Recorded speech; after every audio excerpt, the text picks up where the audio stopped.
Well. Welcome to the Pirate Bar interview. I've got a Rhode Island's legend here. I know you've been waiting for this. He's the legend right there. Yeah. I'm John no legend. John Perrotta is the legend in Rhode Island, man. If you want a funny show, he's the guy to look on. And we're going to have a lot of fun with John here.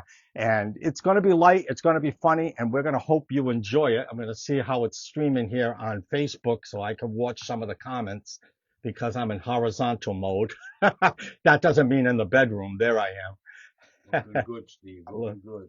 All right, let's see. We get that off. Hold on there, folks. Just give me a one break, 1 minute. I want to be able to make sure. Oh, nothing ever works the way I want it. Screw it. Well, anyway, the camera's here, and again, we're here with John. And John, welcome aboard to the Pirate Bod. Good to see you, Steve.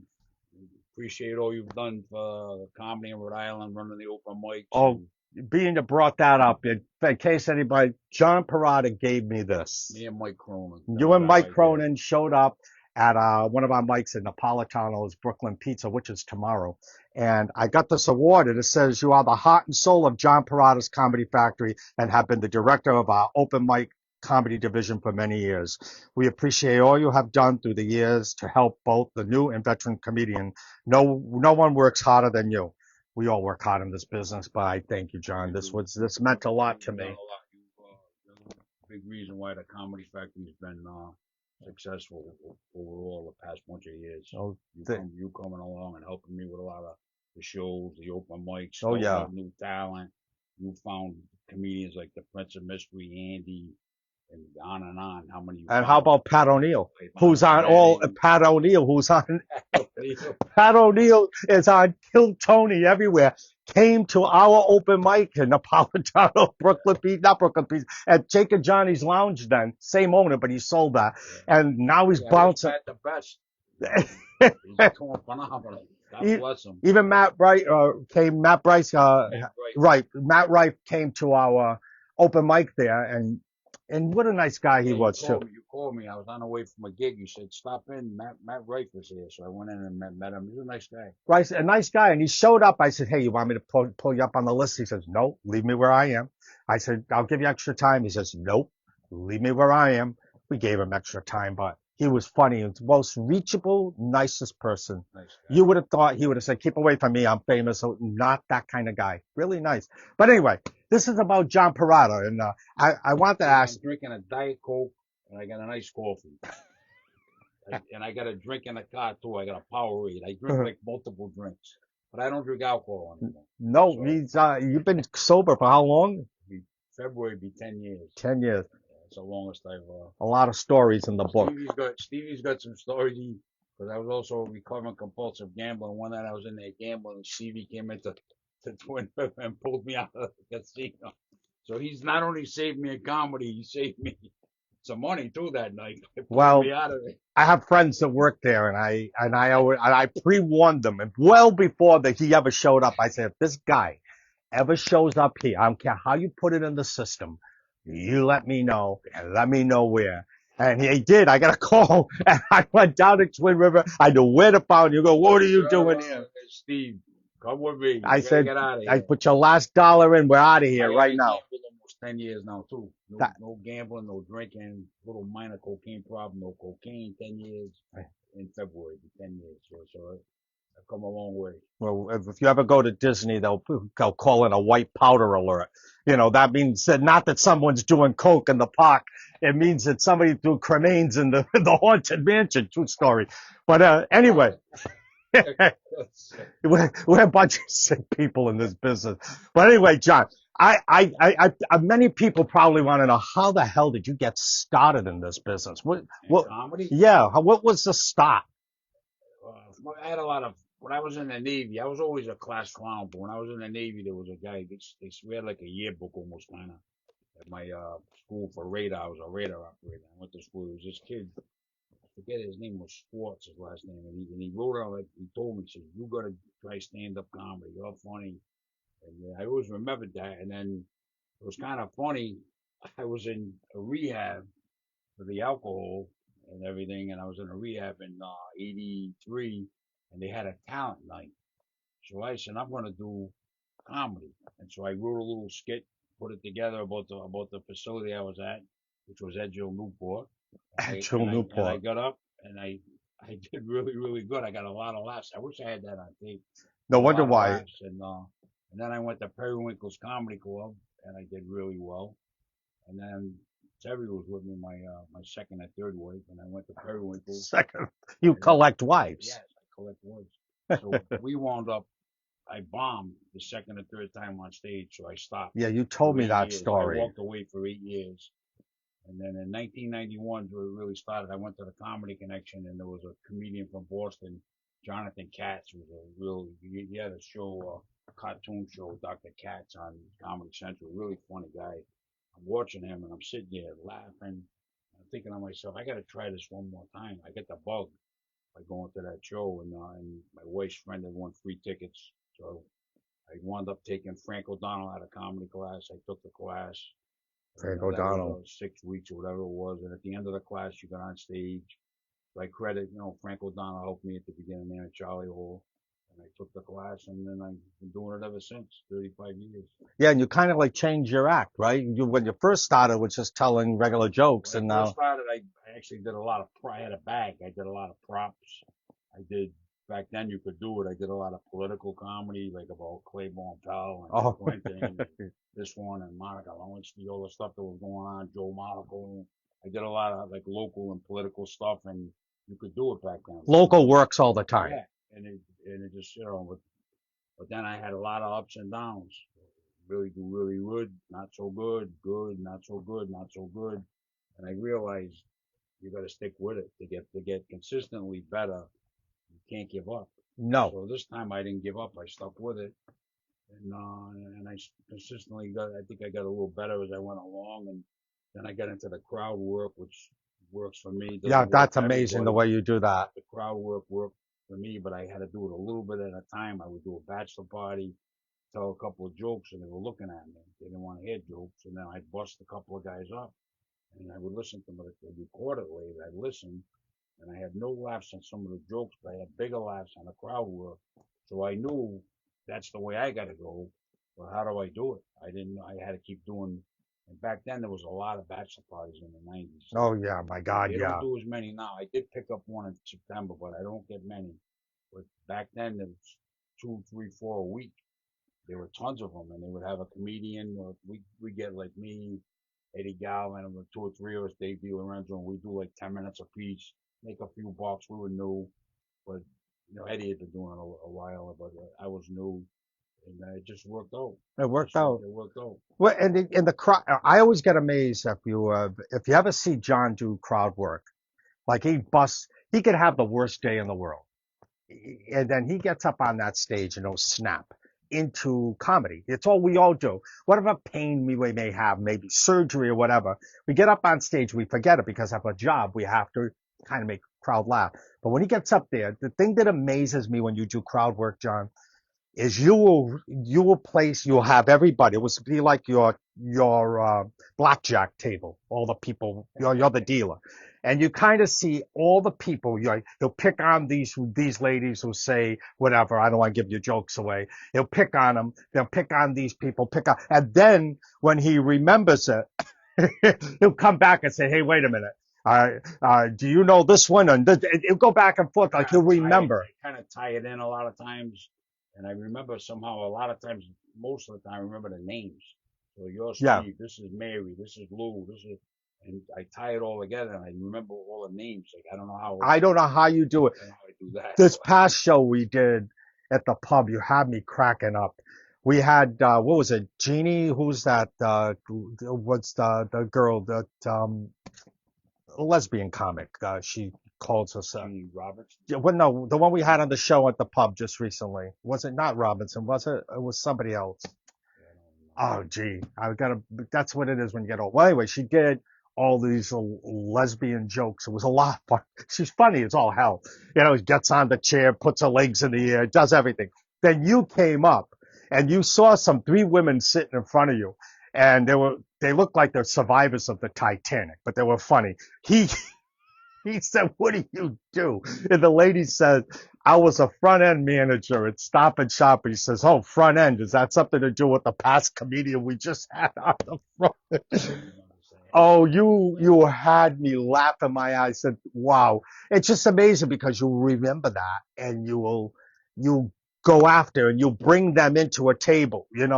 It's like when he sees a bunch of guys, he'll say, "Oh, look, we got a boy band here." And I'm not going to give too much away what he does, but it's a lot of fun to watch it because you go after the crowd. Crowd work works, and one of the things you do when you book a show, we don't have duplicates, so nobody else is going to do crowd work except you that night.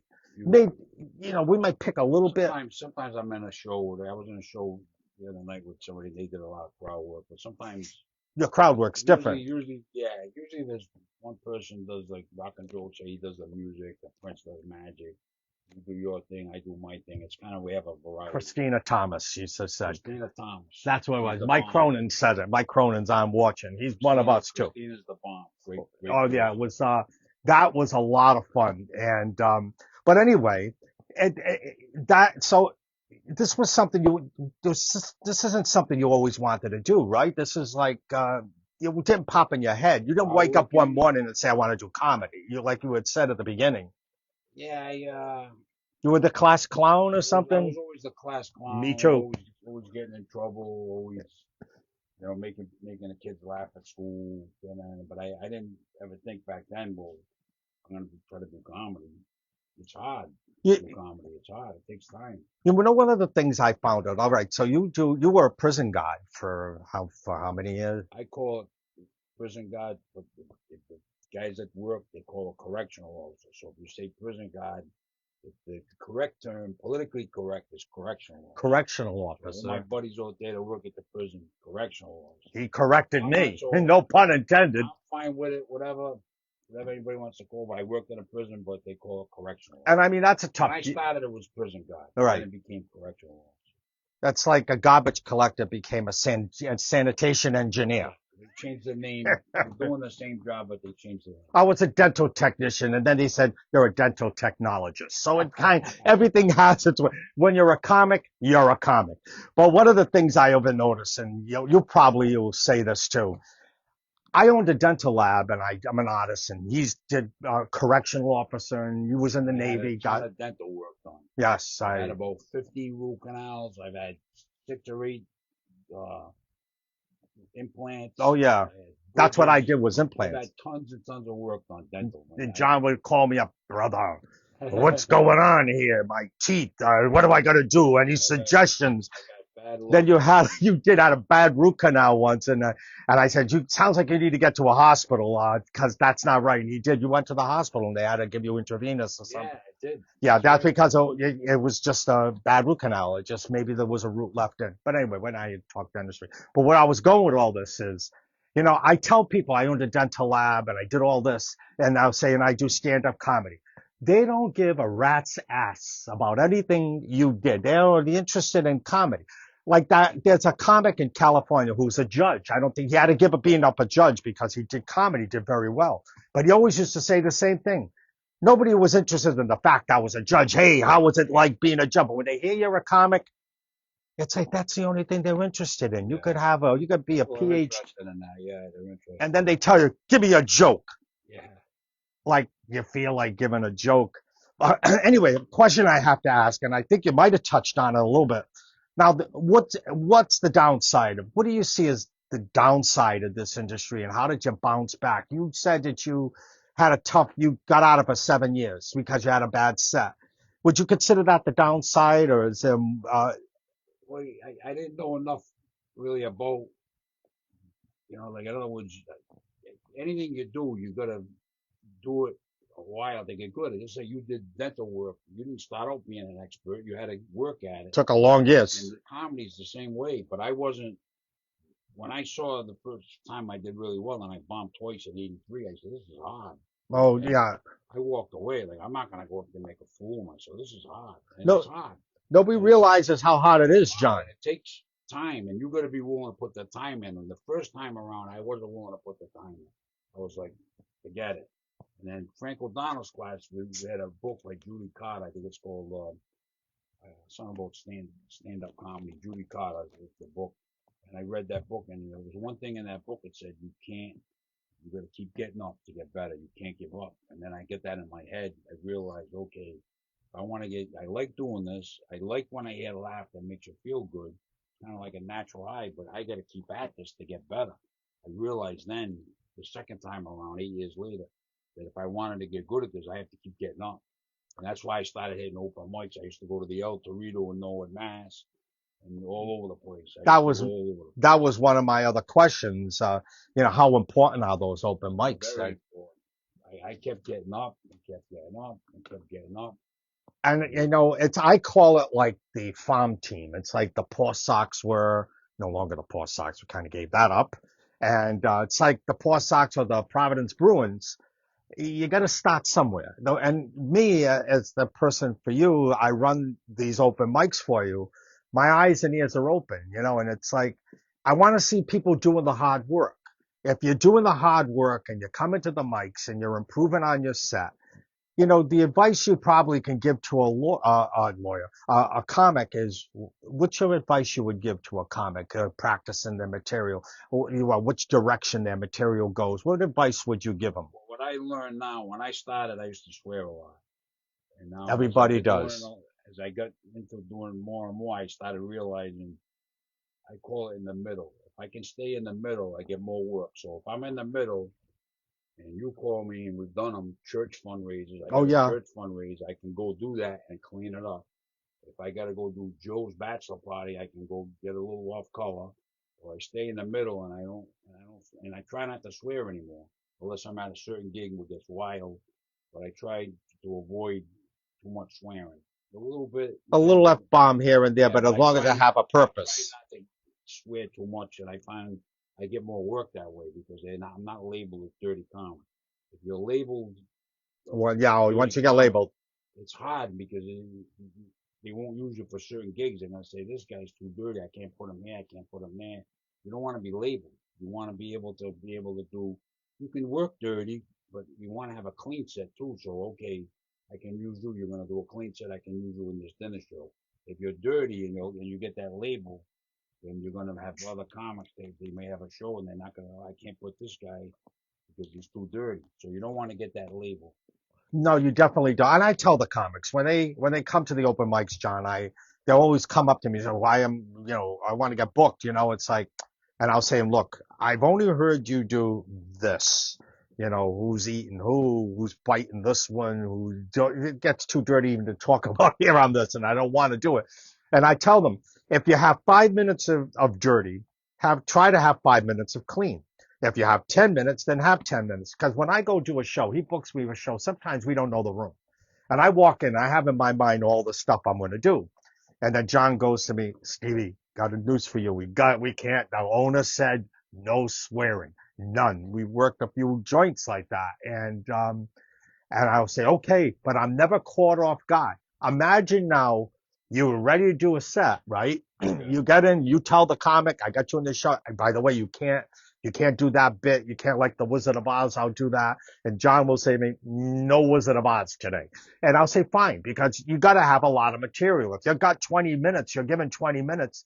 You have to know what you're doing. So that's why I always advise everybody. And the open mics are good because if I'll say to John, hey, we got a guy I'm liking his or a girl, I like their material. Got to use them in a show, and that's the importance of your dinner shows. Steve has found a lot of comics, like really good comics from these open mics, and Oh and God, and even the ones that are getting better, he said we've helped them, and put them in some of the stuff, oh yeah, So we we found try to help everybody with as best we Andy, the can. Prince of Mystery, all these people. I can go down the Ivana Benetti, Ivana uh, Bonetti, sweetheart. You can find them all Karen on Leochi, Karen Leochi. Oh my all God, I could go on and on with all the people, and they're funny and they're useful. I mean, Andy's so Johnny Rotten, my Johnny man Rotten, Johnny Rotten, Johnny Rotten. love He him. he's a good spirited guy, and he gets up there. Good evening. I have trouble hearing, but you have no trouble hearing Johnny Rotten.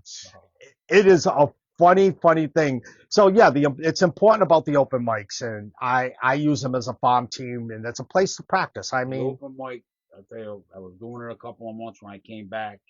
And the night that turned me all around thinking about comedy, I went to the El Torito in Norwood, Mass. And a lot of guys used to go there, like guys that became big game cook and Bill Burrs, different guys used to go to this open mic. And I went there, and the guy said, "You're not signed up tonight. I don't have you down. I can't use you." And so the guy's name was J.A. Jetta Pot. And so he wanted to tell me I can't use you. I don't have a spot for you tonight. And it was one of them nights. Nobody was getting any laughs. All the comics with Island Boston guys were going up. Crowd was tough. They were Oh, one yeah. after the other. So And then you can get finally, the. at the end of the show, he said, "I'm gonna put you up." He gets up there real cocky. So we got this guy from Rhode Island. He thinks he's funny. He's been bugging me all night, so we're gonna put him up. And he's throwing me to the wolves. And I went up thinking I'm getting thrown to the wolves. So I go up, and I don't know what happened. I did my 5-6 minutes. I was on fire. A little crowd work, some jokes I had, my delivery that I have now. My delivery was there, so I got him, and I had the crowd, and then I looked at him because my time was up to get off, and he said, "Stay up there, stay up there." And when he did that, I said to myself, "If you can do this for 5-6 minutes, and they're asking you to stay up, you can do this." I knew that night. I learned that night that I can do this. Now still, it's a lot of work. I got to put the time in. I got to build up my act. But I learned that night in Norwood, Mass. That was a very important night in my whole career that I can do this and I got to keep at it. Because if you can get the crowd for 5 minutes, you can get them for 20 minutes. You can get them for 40 minutes. You have to learn how to get them, and you got to learn how to do it. That's what I notice about you. If it's a tough crowd and if you don't get them to laugh, it's a real tough crowd. Because usually when you get up there, you just explode. You just explode. And it's just amazing how you do it. You just snap out of it, you come into it, and the crowd is shaking. But, the reason why I think your crowd works is because when you go to a park, everybody wants a thrill ride, right? You want to go there, you want to get on a roller coaster, you want to get on a fast ride because you want to be part of the experience, right? When John does his comedy, it's not him just telling a joke. He brings the audience into it. And in other words, they get in a thrill. I want everybody to have a good time. A lot of people hide in the back that don't want to be. They'll get those people. They'll come up to me. They'll say, "I know he does crowd work. I'm going to sit in the back." I said, "Yeah, that doesn't always save you, by the way. But I'll let him know to leave you alone." And I had a table once that came in a few shows back, and I said, "Don't pick on the people in the corner. You don't want it. You get very vain that way." Most people, I mean, I do it fast, so I get And you're not bad. You're not insulting. Somebody I try to do it in a good natured way, but if I see somebody getting upset, I get away from them. But that doesn't happen too often anymore, really. You were at a comedy club. I won't mention names. It's up to you. And we're on stage, and you were picking on somebody, and this guy was a big guy. He was taking everything serious. He said, "All right, you look like a big guy. I'm not picking on you. Moving on." Some people just don't, and you're not that insulting. I think it's a lot of fun. They don't want to hear it. It's like, why do you go to a comedy show? It's all about, having fun. But another question I have for you, and now that you're really prepared for this, Steve. I put a lot of preparation. I do a lot of prep. I do a lot of show prep. I know you do have a book, by the way, and I'm not going to get into this. You have to buy it, really. It's How Comedy Saved My Life. I said to John, I'm going to put a book, How Comedy Screwed Up My Life. You write the sequel. I write the sequel to that, but your son helped you with this. Yeah, well, my son became an author, and then time went by, and his books were selling well, and then he said, "I'm going to he started a company for a little while, but now he veered into another direction, but he started it long enough for me to say, "Hey, if you want to write a book," and I said, I should write a book. I had a pretty crazy life with all my addictions coming back from drinking, gambling. I don't know how you're alive. The comedy, yeah, I mean. I don't know how you're alive. I had a crazy life, so he interviewed me for about, I don't know, 15 hours, whatever it was, and then it's basically me talking in the book, and then they edited it, put it together, and I thought it came out. I mean, it was hard to do with my son. There was a lot of stuff. Like I got molested when I was a kid. There was stuff that was tough stuff. Tough to bring that. Anybody who's gone through that. Didn't even know like some of the stuff that happened. But I'm glad I did it with him, and we kind of bonded, and it was a good experience him and I doing it, and I'm happy with the way the book came, and I hope it inspires people that have problems. You know what I mean? And it's, Because and can you find, a lot of people got problems, whether it's drinking, oh, gambling. I just happen to have them all. I had the I know drinking, the you, I mean, gambling, I had the you had the cocaine. complete set. Yeah, I You- said to my uncle one time, my father's brother, my cousin, you guys got nothing. Why did I get all the addictions? Like, it's not fair, you know? But that's just the way the ball bounced. I wound up with the addictive personality, and a lot of my family, some of them have it, and some didn't. I wound up with it, but I early on in my life, I thought if you didn't want to party like me, I thought you were nuts.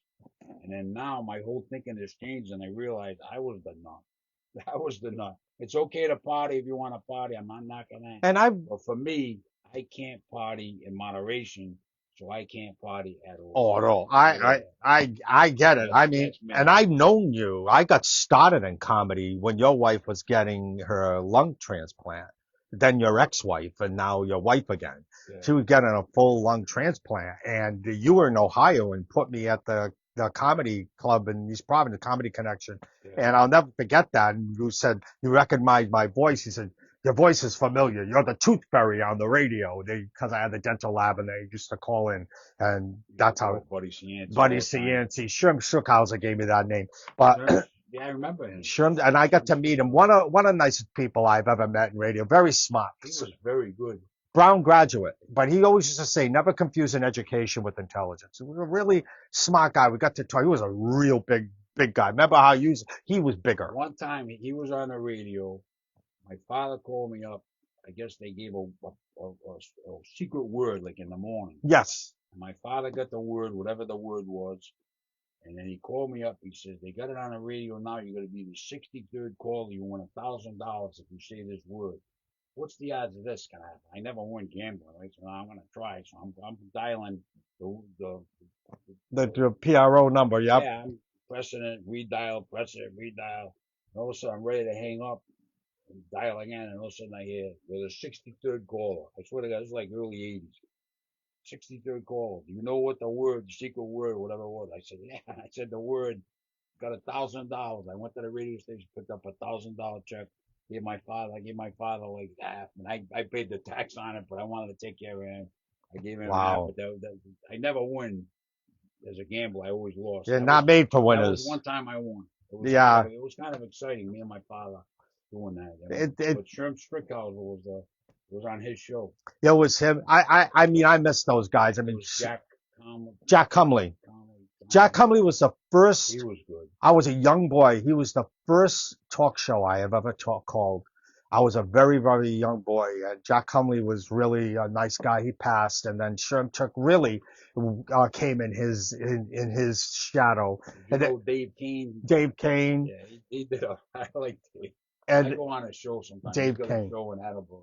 Yes, I've been on. I've not been. I've been on with Buddy and Sherm, and then Steve Cass was another one I used I to liked love. all the talk radio Oh, back in.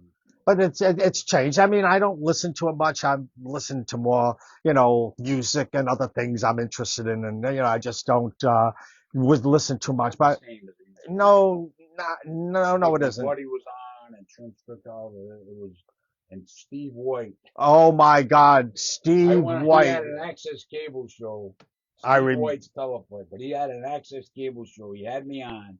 It was me and him. No other cameras. He was a shock Just jock. me and him. Oh my God, Me how and did that him. went? And he said, I want you to do your act. And I'm doing my act. I'm in the studio. Me and him. With the camera on me, just me and him. And of course, I felt like bomb. I'm sitting there with him. I'm trying to do my act. I was on Steve White's teleflight. That's what it was. It's crazy. Jamie Ryan is asking a question. What joke is not allowed to say anymore due to cancel culture? I yeah. I guess you got to kind of use your own. You got to go in whatever gig you're doing and talk to who booked you, and if they, you got to kind of feel out the audience and say, hey, can I go this way tonight? Can I go that way? If the guy tells me, like I go on some of the shows I do, and they say anything goes. And another time I'll go on to a show and they tell me they want to clean. Like I work sometimes, for Funny for Fun, and they'll say it's an adult show, and then sometimes they'll say it's a PG show. They got to be clean. So you gotta know whoever you're working for should tell you when they book you, hey, we want it clean, we want it dirty. I've had them tell me they want a dirty show, they want a clean show. They don't want any political jokes, or they don't want any gay jokes. They don't want this. So I try to find out when somebody books me and they call me, whatever kind of show it is, if it's a comedian, a booker, whoever it is, I ask them what kind of show are we doing, so I know. Okay, going. I don't want to go in blind. I like to know. Yeah, oh yeah, I like definitely. to know. But to that argument or to that suggestion, you never know. I mean, like, Yeah, you could say something that you don't think is offensive. I do a joke, which I haven't done in a while, but I did a joke. My ex-wife was epileptic and I have asthma.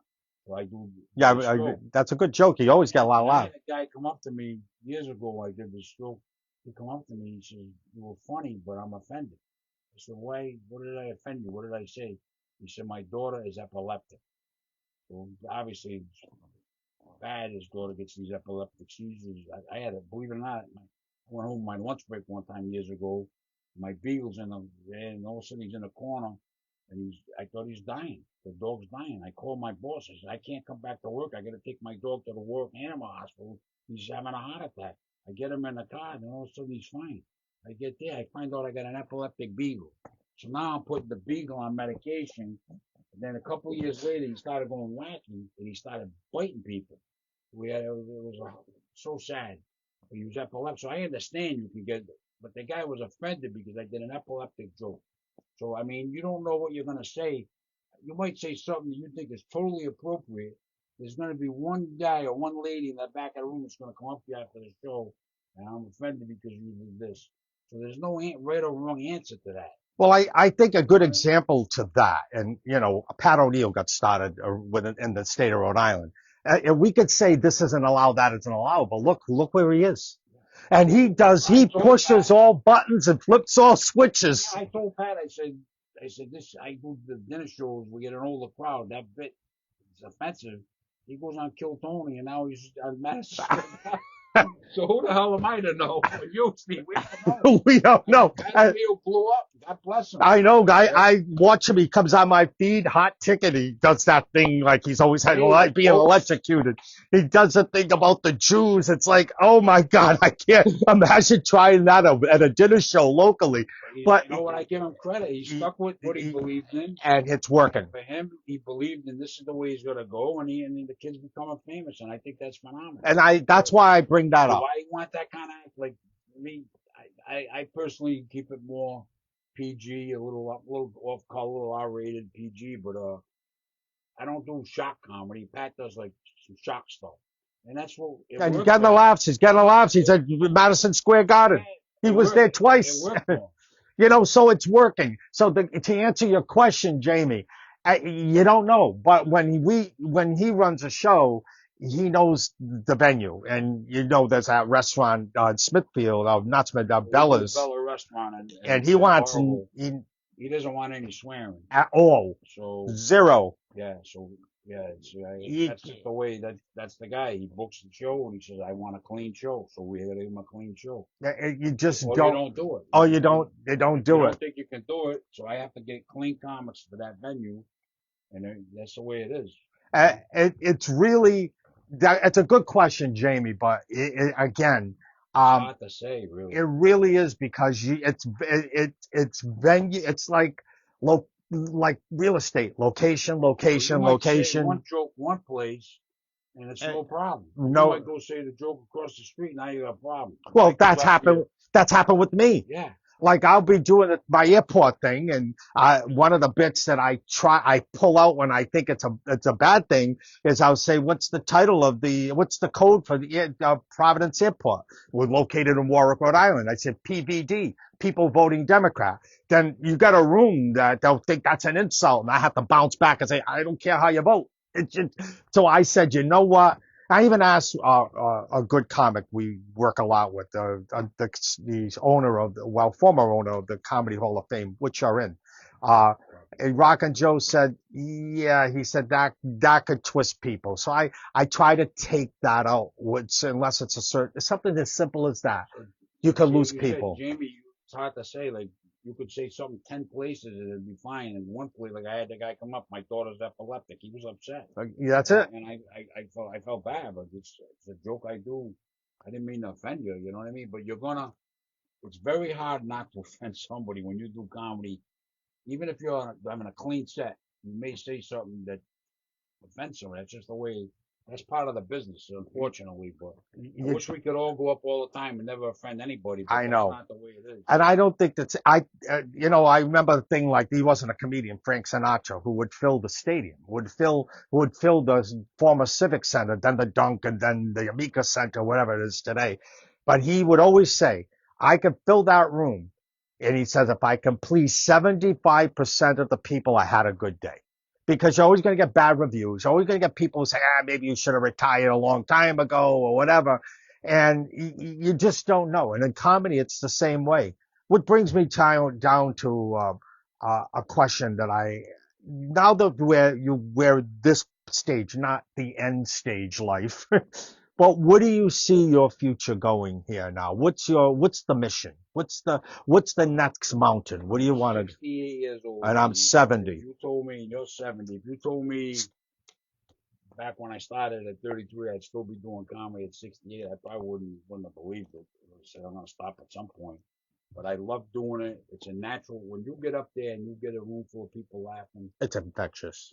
it's like becomes this is a positive addiction. It becomes a natural high. You really like it, and when you get off, you feel good. When you go home and you have trouble sleeping, you feel good. Yeah, you can't get off So that high. comedy is a good thing when you can make people laugh. It gives you a great feeling. So I really don't want to stop, but you know, who knows with my health? I've had battles, but God willing, I'll be able to keep going.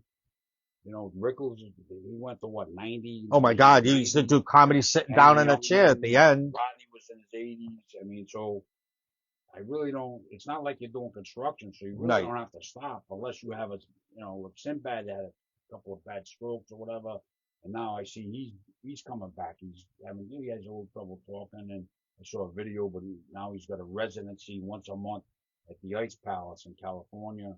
So Sinbad, God bless him, he's bouncing back. But you don't know what's going to happen to your health. But as long as my health stays okay and I can get up and do comedy, I don't really want to stop. So But you want to continue to book shows and I might cut back on some of the booking of the shows because it's becoming a lot of work and there's a lot of headaches involved on the booking end and this and that. It's just a lot of it's a lot of work, a lot of John. work, and Nobody knows how much work it so is. I'm cutting back. Like I recently got booked for a corporate gig or a company, construction company or something. They just wanted one guy, 40 minutes of me, so I'm doing it. And I picked up HCCO recommended. I got a bachelor party, so there's other parties, and sometimes I can get more comedians, or sometimes they just want one. But I don't mind like doing that kind of stuff. The shows I may cut back a little bit. I gotta see. I'm gonna look and see how things go this year. At the end of the year, make some decisions on some of the venues I book because I may cut back the ones that are not doing quite as good. Yeah, you If have they're to not kind of move doing quite on. as good, I may cut them back. Yeah, well, you have to, But change is I always mean, it's good. too much. You could It's too much. overstay your welcome. Yeah. I'm a firm believer. You could overstay your welcome. And you've always manipulated the shows where there are a lot of different comics. You don't always put me in every single show in the same place. We keep at a distance. You kind of mix and move the chess pieces We around the got board. you're in Tavallo this Saturday. We got That's right, Tavallo with Mike Chavalos. Murray, you, Mike Cronin. We have a really funny female comic, Alyssa. Alyssa, that Mike met. You met, Yep. and now we got her. We got Steph White, who's Yep. great, and who And else Mike did we get? Cronin. And Mike Cronin. Yeah. And Mike. And that's a So that's nice room. that's And at Tavallo this Saturday. Still some tickets. If yeah, anybody wants to go to that, you can give me a call. 401-639-7726, 639-7726. We still got a few tickets any left other at the shows ball. that you want to talk We about? got that one, and we got Twin Oaks. You're there in November 19th, I believe. Yep. And we got Twin Oaks this next Thursday, August 27th. I still got some tickets to that with Frank Santarelli from The Sopranos. Wow, They yeah. can give me a call. Got the Prince of Mystery, David Prando. And then we're back there in November with you. Yep. I'm not sure who else. Yep. But yeah, so we have you can go on the website to see all the flyers, comedyfactoryri.com. And comedyfactoryli.com. We have all the flyers. If they want to pick up my book on the website, there's a picture of the book and there's info about the book. And you can, if you want a signed copy, you can call me and I can meet up with you, give you, sell it's you. not on Amazon or anything like that, right? You can get it on Amazon, the book in hardcover, Audible, paperback, Kindle. You can get that on Amazon. If you want a signed copy, you got to go through me. Call me. We sell them at some of the shows after the show. I mean, I've done pretty good. I sell 30 or 40 a month at the shows. It's not bad. That's not bad. And It's not plus, you bad. got New Year's already booked. You got some New Year's parties booked already. Yeah, we got 3 New Year's Eve Go shows. figure. He's running 3 New Year's Yeah, Eve we got shows. the Carriage In with Stephanie Peters, Colleen, Stephanie Peters. Cronen's gonna host that one for me, and the Prince. And then where do I have you? I have you at Kachina Rustica. I think that's the one. Yeah, With because I was. Rockin' Joe, Debbie DiBiaseo, Brian Vincent might be there. And then I'm at Bella. I might do a set there too. And then I'm at Bella Restaurant New Year's Eve with Mike Murray, I believe Andy. So we got 3 New Year's Eve shows going. We did River Falls a couple of years in a row. Yeah. We're not there this time. We're going to So Bella's. far not Bella's yet. is a nice and good food. Yeah. Every one of these locations has just absolutely Yeah, tremendous so it's early food. to make plans for New Year's, but you got great choice. Kachina Rustica, they got a hell of a meals planned that night. 3 different choices. You got Bella's and you got the Carriage In, which is great. So Oh, they got it. They do a great job at yeah, the and cap. we got Carriage In October 17th. I got Paul Not Dizzy there, big Boston headliner. We got a lot of stuff. I say I want to cut back on some of the shows, but some of the venues Are that are still doing good. that are doing, I'm gonna keep doing them. It's just there's some I may cut back, or say I'm doing 6 a year, I may do 3 a year. Just look, I have to because it's a lot of work. People don't understand when you book a show, you gotta book the show, then you gotta get it, send it to your flyer guy. He's gotta make the flyer, sends it to the printer, then you gotta go to the printer, bring everything in, flyers. I mean, I put a magazine rack with a stack You of do, flyers. and make a I big got 6, poster. yeah. And then you gotta go back and check and make sure there's enough flyers. People take them, and it's The, old school, but the flyers work. Somebody grabs a flyer, they call me, and they want a reservation for 10 people. I say, how'd you hear about the show? We picked up a flyer at Cello. So the flyers are old school, but they work. and it's even the digital. We use the digital world too. I Yeah, mean, we do social media. and I mean, Mike Cronin is out there. And by the way, Mike Mike will. does our website. Mhm. Mike does a phenomenal. You do the open mic division, and you work hard what you do. I work hard at what I do. Mike works hard what he does with the website. He does a phenomenal job. He's right on it. Show happens tonight. He takes the show off at the end of the night, and I send him new shows. He puts them on. He's right on top of it. Mike's on top of his game. Does a great job. He built a beautiful website Oh, for he us. did. It's very nice. It's beautiful. Really good. And with the advent of AI, it could help so much with graphic orientation and whatnot. AI is like, it's become my bitch, literally and figuratively. But Mike Cronin, by the way, is going to be interviewed next. I had issues in between with traveling to Chicago and an infection from a spider bite on my arm, and then the surgery on this arm, and it's like one thing Was after. it a black widow spider? I don't know. It's like somebody Did didn't your like. wife put it in the bed? I When you laid down and fell asleep, you didn't let her up out of the bottle a black widow a black spider on widow, and it son of a gun. She said he didn't die. It's like, you. oh dear. You gotta. So basically, we've covered all the questions, John, and you see a mission in comedy. It's still gonna keep going, and we Go as gave, long as we can. yeah, and As long as God lets us, we'll keep doing it. And unless a day comes where you decide you want to stop, I mean, that could happen. oh, you never know. You When never God know. called you, God called you. Right now, I mean, I think your goal and my goal is to keep at it. And we don't know what the future, who knows? And my advice also for the comics out there: work hard at your material, come to the mic stand. And by the way, if I like what I see and you're good and you want to bring a whole bunch of people to a show that John could put you in, and I could recommend you and he could hear you too. You want to bring people, you pay those comics for that. Yeah, they And get extra money. you Yeah. want to hook up with me. If you got a whole, it's like a recital, when you go to your granddaughter's recital, it's like everybody comes to see you. If there's something you want to do and you want to give it a shot and check a real crowd out and bring everybody with you, you get paid, you get compensated for every person you bring. Absolutely. You're a fair guy. Early on, when I got up at Periwinkle's in '91, I had 40 people there, friends from work, my parents were there, my other friends, family. I had about 40 people. I'm a union guy working as a correctional officer for 36 years. I got 40 people. They didn't buy me a soda. They didn't give me $1. I got nothing. And that night I said to myself, something's wrong with this picture. If I can bring 40 people and they're all eating and drinking, and you're telling me you're not going to give that comic $1, I disagree with that. And I'm sure the people thought of this way before me and it was already going. But I said to myself, comic should get some money. So I started giving $3 a ticket back then. And I was booking Old McDonald's Chicken Farm in Swansea, Mass. We used to do dinner comedy show. We would get 300 people. I had a contest one night and I had $3 a ticket to Comic Cut.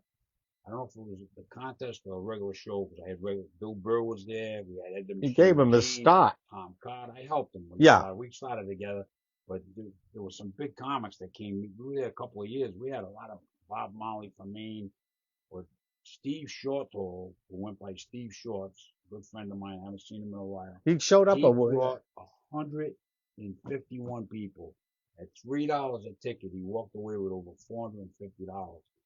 I knew that night. I said, I got to do this. This is because the comic. If he's making me money, he's making the venue money. Why should he not get any money?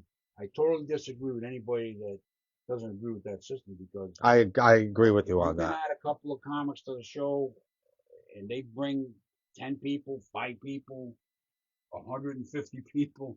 And then I had a comedy duo, Seth and Steve. These two guys, great guys, Seth and Steve. If you're all there.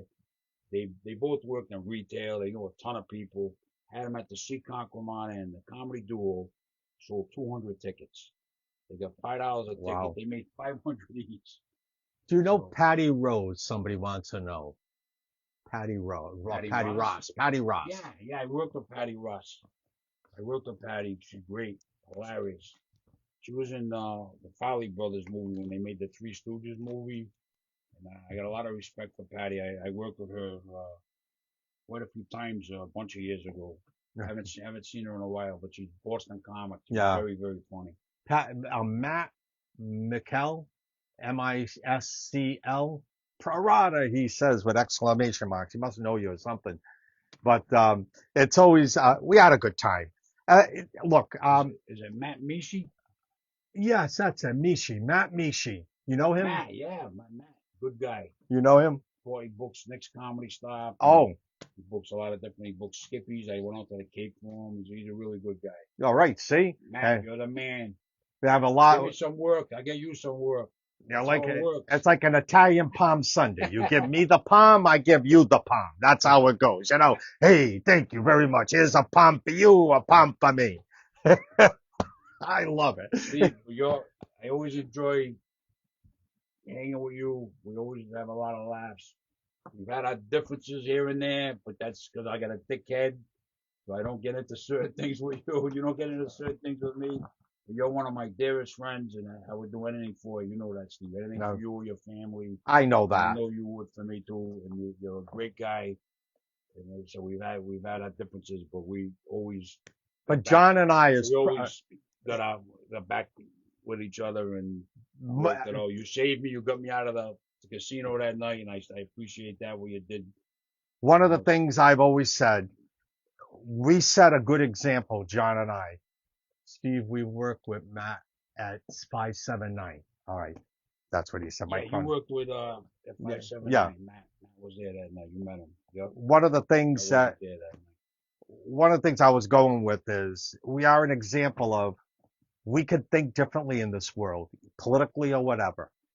But you got to learn to know to go into your respective corners of the fighting rink and still shake and be friends. Bell rings and you got to just. You got to know when to shut. And everybody knows my side.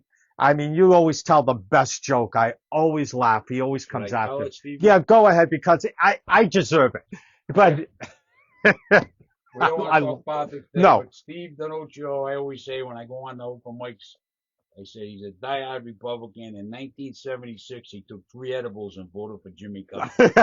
I love and it I gets came up with that one night. I don't, and it gets a lot of laughs. And I laugh at it because I think, and I get disappointed when he doesn't hit it. And I always want try to stay viewable when he does it because I think he'll come after me, and he no, does. It's what I I love just get. thought of it one night, and it hit It's right. that's On the kind of the crowd work that John does. And if you can't laugh at it, if we can't Well, you have gotta be fun, able to laugh. What are you gonna do? You know that's what I mean? it. What are you gonna do? You gotta laugh. Life's too short. But anyway, I think we covered everything, John. What do I you think so. think? I had a good time, Thank you so Steve. much, I buddy. appreciate you having me on. I always enjoy hanging with you. You're a good man. You're a We good and man. I appreciate it, John. You mean everything. And You your work, kind of. all the work you've done at open mics. That's why me and Mike said we gotta do something for Steve. We got that plaque because you've done so much hard work for. We appreciate it. You know what I Oh, mean? I look. I Because you I mean, I'm cooked on the mics. I've been doing it so long. I ran mics for so long, and if you didn't step in when you did and took them over, and I did three. It was a time I was doing four. there might not be any going because I don't think I just didn't have it in me to do them anymore. You know, It's a it's a lot lot of of work. work. It's a lot of It's a work. lot of work. It's like being stuck in comedy You do purgatory. the job of three people or more because really what you do, if something happened, you said I don't want to do them anymore. You would have to get one guy to run each mic. There's three mics. You And run you have to three. have your own equipment. Most on some of them, yeah. Had two of them at least. It'd be at least three guys that would have to take over for you. And it's not like you're getting rich at this, but you do it because you want to have a farm team. You want to help perpetuate comedy. And I always say this, and I say this at the open mics. Open mics are very important. We're not proprietary to open mics, meaning we're not the only ones. If you go to an open mic, I don't care who's running it, I don't care how it's run, where it is, make sure you support it. Don't go there just show up and ask for a glass of water. Please don't. You buy a Get drink, a buy some soda, food. get a drink, get a slice of pizza. It helps. We're It's not pressuring you to do it, no. but don't come if you don't. No, but it'd be good if you support them like or any venue when we have our shows. It's always good to support. You know what I mean? any of them, because what's a beautiful thing, if a Boston comic or somebody from Worcester or Connecticut's coming, I get a lot of them, and they're coming by and they see that they have an opportunity to hit two, three, four mics in one area. I want that to happen because that's how, if we were the only mic that night, why even make the trip to do 5 or 7 minutes? It's a big trip. So for them, they could come by, they call me up or not call me, they text me. I put them on the list where they want to be. I try to work with all the comics. So this way they can bounce out. They go or bounce in. One thing you do that is big, you work with the comics. If Always they do. message you and say, I'm coming in from such and such a place at 9:30, can I go on? I gotta get to this other mic. You help them. I absolutely do. I And move that's people very around. important. A lot of guys won't do that. No, I believe They in won't that. do it. They won't do it. I don't believe in just throwing a list down. I'm not saying it's wrong. Please, everybody has their own style. I don't throw a list down and everybody like a bunch of piranha fish run to sign it. And I know that the people have jobs. You're not going to make a ton of money in this business, right, John? You got to have another job, have to have a real job. And unless you get lucky. But one of the things I do is I work with them. Hey, I got to get up early in the morning. I'm coming from Boston. Had a guy coming from right on the New York line just to come to the mic. He says, I got to turn around and get back. Can you work with me? I said, all right, when do you expect? I'm going to get there just before you start. I said, fine, I'll put you at the top of the list. You can do your stuff and you can leave. I'll be happy.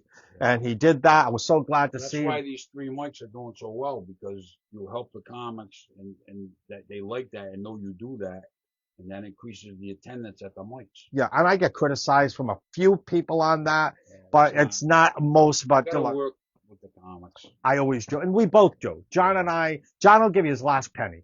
Anybody who ever said that John would rather go without making money on a gig and making sure that all his comics got paid, I'm the first one that notices that about you. You are a guy that makes sure everybody gets paid. You help a lot of The people. pro shows, yeah, and then the shows like we had at the pub on Park where they some are getting paid and some are getting $5 a ticket. So if they bring a few people, they make Yeah, a it's few up to bucks. $5 a ticket, Yeah, yeah. and So so we try to help everybody out. that's the thing. And And then when John's. they advance and they start getting better, then they get paid spots. You know what I mean? It takes some are faster than others. Oh yeah, I mean, I work with Stephanie. I was just going to bring her up. And she She in 5 months she was blowing up. I You know. know what I mean? I was So going to bring everybody's her up. different. Everybody's different. It all depends on how hard you work and if you got that niche. I know I'm going to be bringing the accordion into the act. I got it sitting behind me. So I've just been waiting for the surgery to heal. I had a bump on my arm from playing the accordion, and the doctor said, you got to wait a month. I'm already about 3 weeks. And hopefully, toward our fall shows, I'll be bringing the accordion in just for fun. But anyway, folks, I had a great time here. I love this guy. I love the Always good Comedy hanging with you, Factory. Steve. Love you too, brother. And and Mike Cronin and You're the everybody, heart all and the, soul of the comedy factory. so thank you all for sharing the time with us. I'm going to be putting this up on YouTube. I don't see that I have to edit anything. I'm going to put this up on YouTube at Steve Comic. So you want to definitely go ahead and subscribe there. And it'll be everywhere. It'll be on Instagram, YouTube. It'll be on everywhere I can post it. This is a guy. I love him. Thanks for people Yes. like him. And, you're the real deal, buddy. You really are. All right, folks, thank you so much, and we will see you on the flip side.